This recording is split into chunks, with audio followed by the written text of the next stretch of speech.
ఈ కోటరీ వల్లనే నేను ఆయనకు దూరం అయ్యా.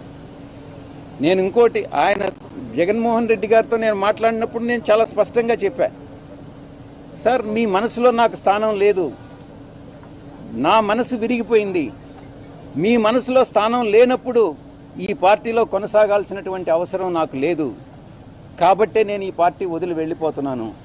మీ చుట్టూ ఉండే వాళ్ళ చెప్పుడు మాటలు విని మీరు తప్పుదోవ పట్టొద్దు.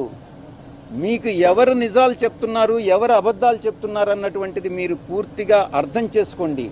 అర్థం చేసుకొని మీరు నిర్ణయాలు తీసుకోండి.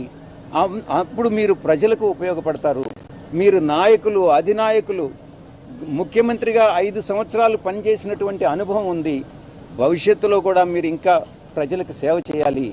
కాబట్టి ఈ చుట్టూ ఉండేటటువంటి వాళ్ళ మాటలు వినవద్దు అని నేను ఫోన్లో మాట్లాడినప్పుడు లండన్కి నేను చాలా స్పష్టంగా చెప్పాను.